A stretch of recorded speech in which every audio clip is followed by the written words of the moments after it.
Bonjour et bienvenue dans Pimp My Mind, le podcast qui t'aide à changer ton état d'esprit pour améliorer ta vie. Comment développer une mentalité de croissance? C'est ce que nous allons voir aujourd'hui. Alors, installe-toi confortablement, détends-toi et laisse-moi te guider dans un voyage de transformation de l'esprit. Qu'est-ce que la mentalité de croissance? La mentalité de croissance, c'est tout simplement une façon de penser.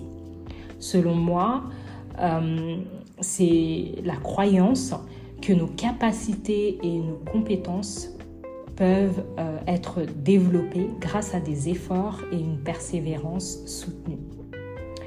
Cette façon de penser, elle est considérée comme un facteur clé de la réussite dans la vie personnelle, mais aussi professionnelle.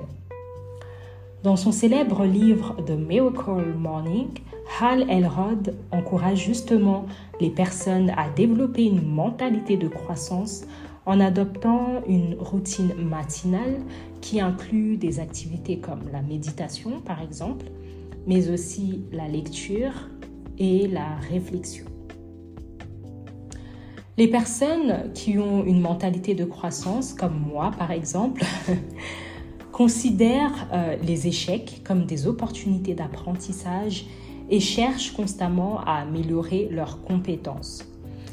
En ce qui me concerne, je me suis lancée dans l'entrepreneuriat il y a de cela 6 mois et j'ai rencontré pas mal de difficultés que je prends justement comme des opportunités d'apprentissage. C'est vrai que je suis en constante recherche de solutions, de stratégies afin d'améliorer mes compétences et mes résultats. J'essaye plusieurs choses et j'analyse ce qui marche et ce qui ne marche pas et j'adapte mes actions par rapport à ça. Petite parenthèse, ça me fait penser aux Américains qui ont une attitude plutôt positive de l'échec. Et d'ailleurs, c'est grâce à certaines personnalités américaines que je suis, du verbe suivre, que mon approche envers l'échec a vraiment changé. Donc je disais, les Américains, ils ont vraiment une toute autre approche de l'échec par rapport à certaines autres cultures parce que pour eux, l'échec est souvent considéré comme une étape nécessaire vers le succès et même une opportunité d'apprentissage et de croissance personnelle. En revanche, on va avoir des personnes qui ont une mentalité fixe, qui peuvent avoir tendance à éviter les défis et les situations où elles risquent justement de ne pas réussir par crainte d'être jugées sur leur intelligence ou sur leurs compétences.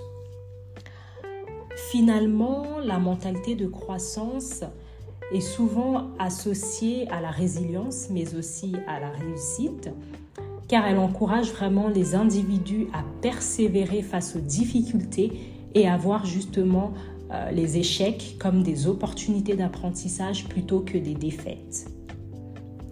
Maintenant, vous allez peut-être me demander, mais comment est-ce qu'on fait pour développer une mentalité de croissance?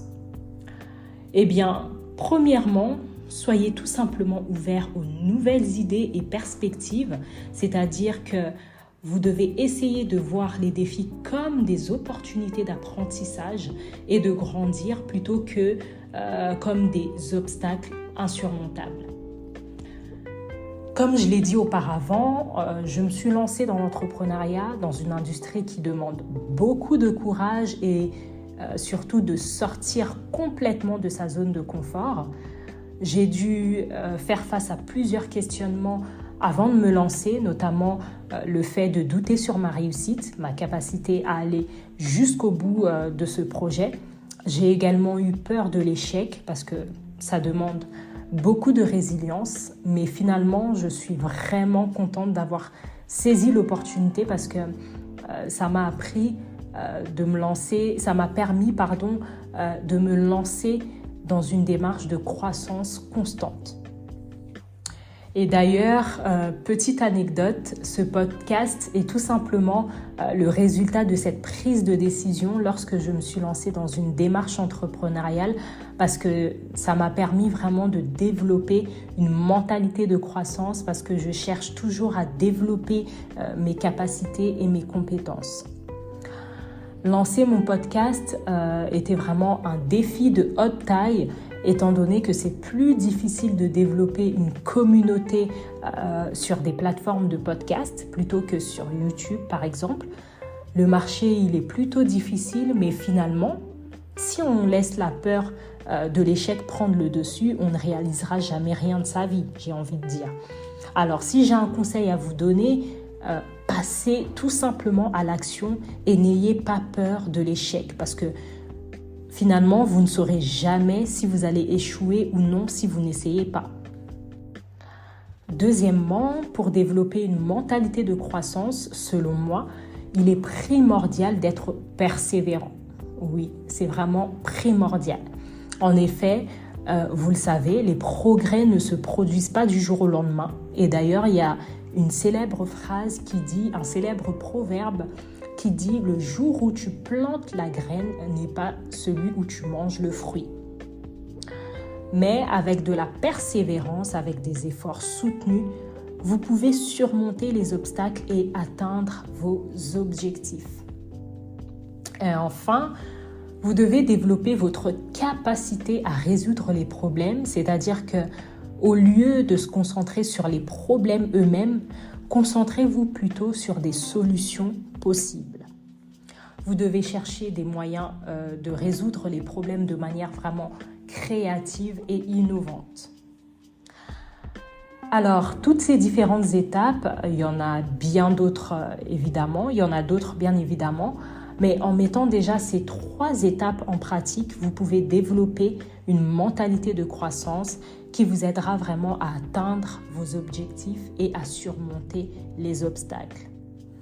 Cependant, je tiens à rappeler qu'il est important de se rappeler que le développement d'une mentalité de croissance ou tout simplement le développement d'une habitude, c'est vraiment un processus continu qui demande du temps, de la patience, mais aussi de la persévérance.